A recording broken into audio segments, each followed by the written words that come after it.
E aí, galera atômicos, tudo bem? Você já ouviu falar em economia criativa? Será que economia criativa é um nome para os velhos moldais ou para o jeito que a gente faz a economia? A economia ela é baseada na troca de bens e serviços através de um papel moeda. Será que economia criativa não é um nome mais bonitinho para isso? E qual é a criatividade que a economia tem? Então, antes de tudo isso, não se esqueça de se inscrever no canal, aperte o sininho para receber mais notificação, dá o joinha que isso é muito importante para a gente, mas é só clicar aí embaixo, dá o joinha. Vamos então entender um pouco mais sobre essa tal de economia criativa. Roda a vinheta.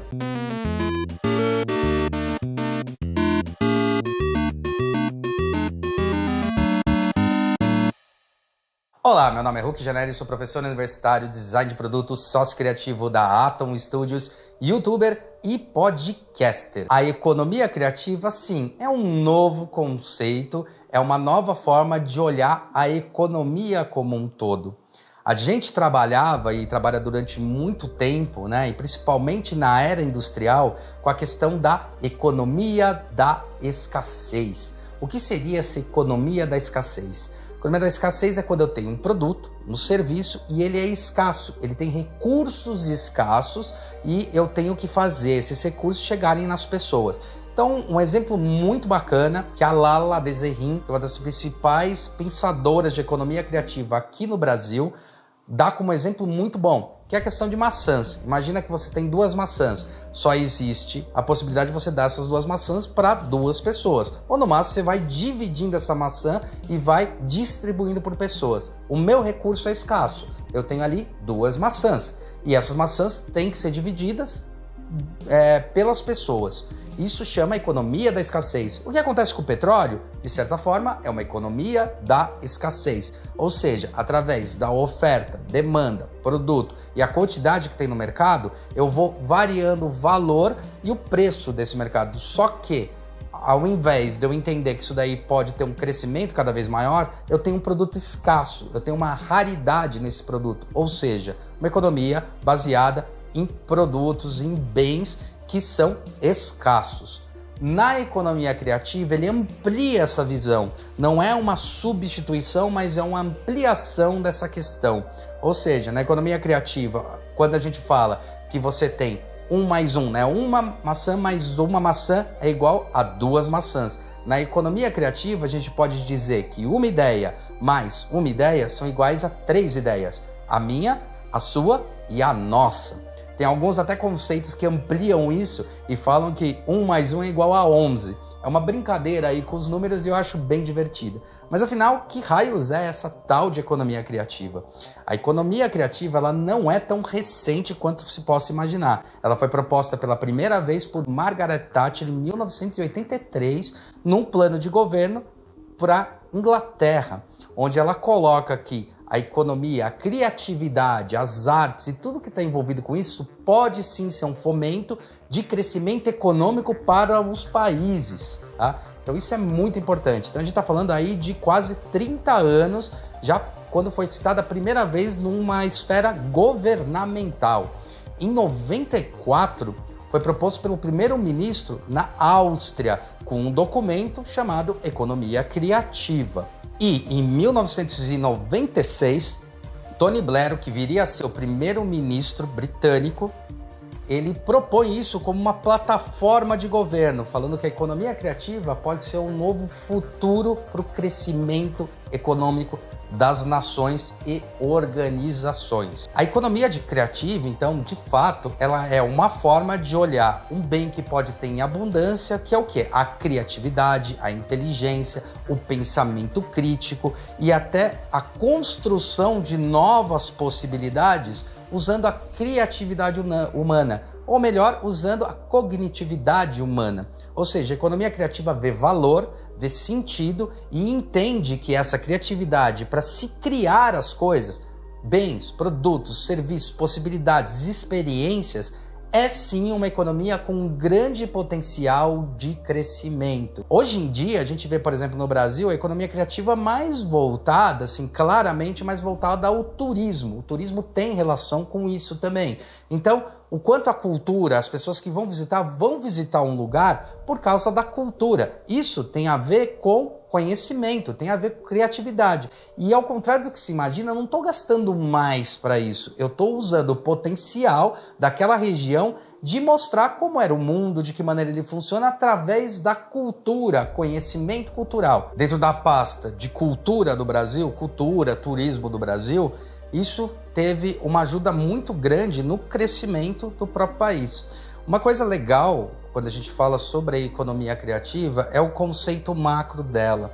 Tem um exemplo que eu acho muito bacana. Quando a gente fala sobre a questão de dança, então vamos dizer que eu vou criar uma escolinha de dança numa comunidade e ali dentro da comunidade eu vou avaliar o quanto teve de crescimento naquela comunidade. Os índices da questão da economia da escassez falam o seguinte: bom, quantas Anas Botafogo saíram dessa escolinha, né? Durante esses 10 anos que eu estou investindo naquele espaço. E de repente você chega à conclusão que nenhuma saiu, né? Ana Botafogo é uma das maiores dançarinas que o Brasil já teve. E aí você pode chegar à conclusão de que não vale a pena você investir naquilo. Só que aí é o engano. A economia criativa olha como aquilo lá influenciou não só a escola, mas a região, o entorno, o movimento que isso causou.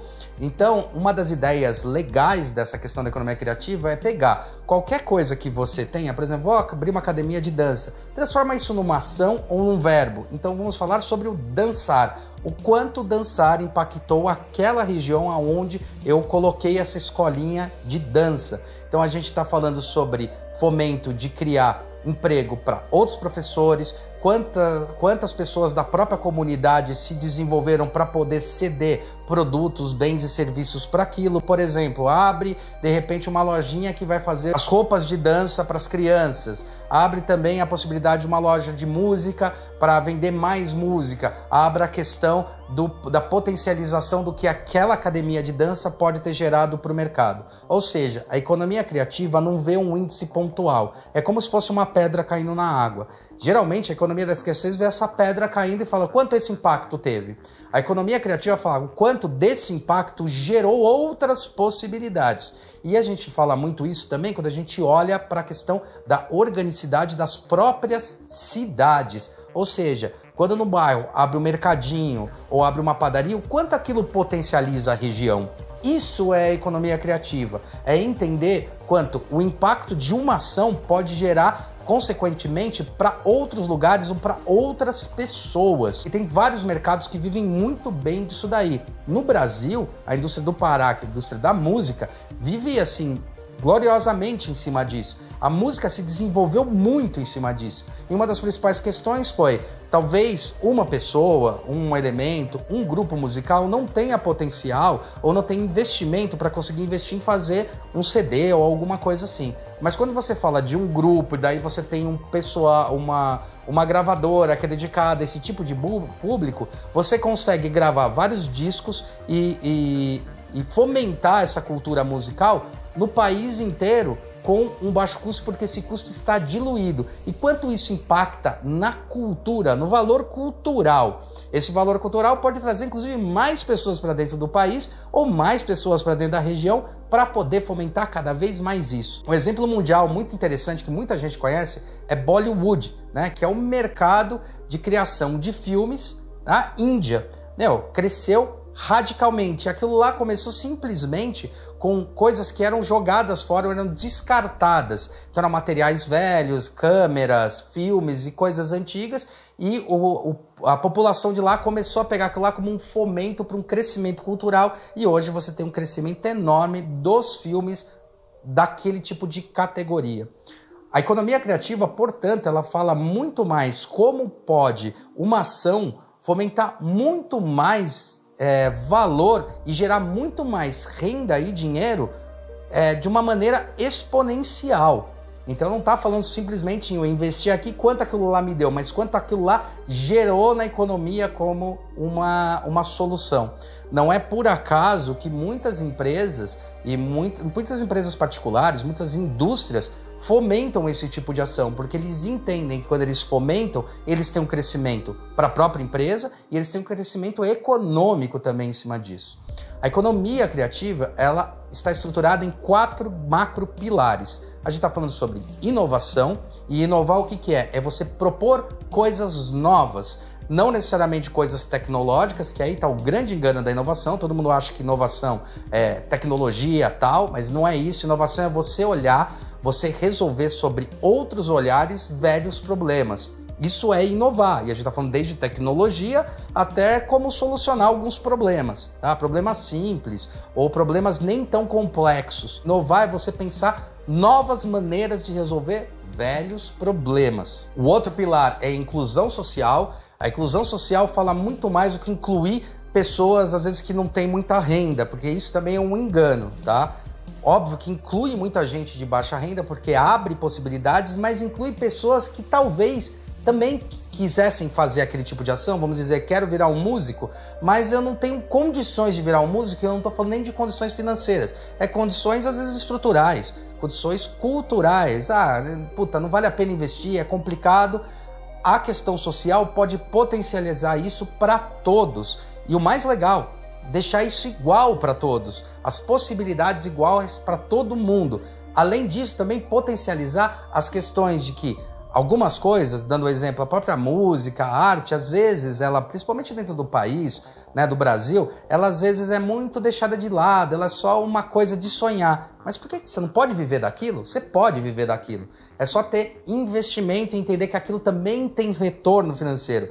Para quem gosta muito da questão do ROI, do retorno financeiro, retorno sobre o investimento, sim, a economia criativa pode te dar retorno sobre o investimento, só que você tem que entender isso mais a médio e longo prazo, o quanto isso potencializa pessoas e negócios. Outra coisa que trabalha bem legal também, um terceiro pilar, é a diversidade cultural. Quando eu abro a possibilidade de acontecer isso, de eu fomentar outras pessoas e outras culturas e fomentar esse crescimento, eu também abro a possibilidade para choque cultural de diversas culturas, diversos tipos, estilos e modos. Isso faz com que se enriqueça muito mais a questão do crescimento nacional e até de empresas. Isso quer dizer que a diversidade cultural ela é um dos grandes bens que a gente tem quando a gente faz choque de culturas. E esse choque é muito bem-vindo, ela não está ali só para você fazer crítica, mas está ali para você potencializar mais o seu discurso e potencializar mais coisas que podem ser interessantes para uma nação, para o conhecimento cultural. Ele também potencializa o crescimento econômico, porque isso vem de consequência desse choque cultural. Isso é muito importante. O choque cultural, eu acho que é uma das coisas mais interessantes que tem. Inclusive, abrindo um adendo aqui bem de nerd, né? A gente costuma dizer que o que aconteceu em Wakanda, né? Do Pantera Negra, onde o Pantera Negra nasceu, cresceu, tal, onde acontece a história do Pantera Negra, provavelmente aquele desenvolvimento tecnológico não ia acontecer se eles estivessem isolados, tá? Nenhuma cultura no mundo que se mostrou isolada teve um crescimento daquele tamanho, porque o crescimento é o choque cultural, é essa inter-relação, é esse crescimento de uma cultura e ajudando a outra a crescer, ou de uma pessoa e ajudando a outra a crescer. Então, possivelmente, Wakanda é mesmo um mito, né? Ali não existe, não tem como ter possibilidade daquele crescimento cultural e tecnológico se eles estavam totalmente fechados para o resto do planeta. Tá? Uma coisa que acontece muito na questão do crescimento de desenvolvimento tecnológico, cultural, desenvolvimento econômico, é quando eu tenho muitos choques de várias culturas que ajudam umas às outras a crescer. Lembrando que o ser humano ele é um ser social. E eu não estou falando aqui daquelas pessoas que falam, eu não sou social. Todo ser humano é um ser social. Eles podem ser mais reclusos ou menos reclusos, mas o ser humano como espécie é social. Isso é muito bem descrito, inclusive no livro, novamente, que eu vou citar, do Yuval Harari, né? Sapiens, uma breve história da humanidade. E o quarto e último pilar não poderia deixar de ser sustentabilidade. E sustentabilidade é mais do que falar de plantinha, de folhinha, de animaizinho. Sustentabilidade quer dizer ser sustentável, ou seja, que se consiga se sustentar. Eu costumo brincar até autoportante, né? Desse modo, qualquer coisa que eu faça, qualquer coisa que eu crie, inove, ou construa, ou proponha para o mundo, ele tem que ser sustentável. Ser sustentável tem a ver com a questão da sustentabilidade ecológica, de eu manter os recursos que eu já tenho, trabalhar com recursos que são recursos que podem ser renovados, então a gente está tirando aquele peso da economia da escassez, onde eu vou tirar o material e o material demora bilhões e bilhões de anos para voltar, né? Então eu estou falando sobre uma economia, um jeito de eu colocar, né, sempre recursos e replantar recursos, por exemplo, os bioplásticos ou a questão toda envolvida para o cultivo de novos materiais, produtos, a pesquisa de materiais ecossustentáveis, né, menos poluentes, né, que são importantíssimos. Ser sustentável não é só falar de plantinha, é falar sobre como ele se sustenta, como ele se autoporta. E isso daí tem bastante a ver também com a economia circular ou o design circular. Também impacta nisso. Então esses são os 4 grandes pilares da economia criativa: inovação, diversidade cultural, sustentabilidade e inclusão social. Não se esqueça de se inscrever no canal, que isso é muito importante pra gente. Aperta sininho para receber mais notificação. Dá joinha, que isso mostra para o YouTube o quanto é relevante o nosso conteúdo. E antes da gente finalizar tudo isso, a gente tem uma proposta para vocês. A gente tem um trabalho que está realizando, que é o trabalho com pessoas para potencializar mais a sua inteligência, o seu potencial criativo. E a gente chama isso daí de Gold Skill. Você quer desenvolver o seu Gold Skill? O desenvolvimento do Gold Skill quer dizer o quê? Eu já tenho um Hard Skill muito forte, eu já conheço tecnologias, métodos, meios, eu já sou super bom nessa área. O meu Soft Skill já está super desenvolvido, porque eu já trabalho há muito tempo na área e eu quero transbordar as informações, eu quero ir além disso. E a gente tem as condições de fazer isso por você. Então, tem um link aqui embaixo, não se esqueça de clicar nesse link e agenda uma mentoria gratuita com a gente, tá? Para explicar, para mostrar para você como você pode potencializar esses skills e tornar eles Gold Skill, e deixando você muito mais conhecido e vivendo daquilo que você gosta. Além de viver daquilo que você gosta, você mostrar para o mundo, de fato, que tudo aquilo que você viveu até hoje, tudo aquilo que você lutou, batalhou e conquistou, tem um valor cultural e tem um valor importantíssimo, e que com isso você pode transbordar e mostrar para os outros, ao mesmo tempo você pode gerar uma renda. Beleza? Então, espero que vocês tenham gostado do conteúdo e até a próxima.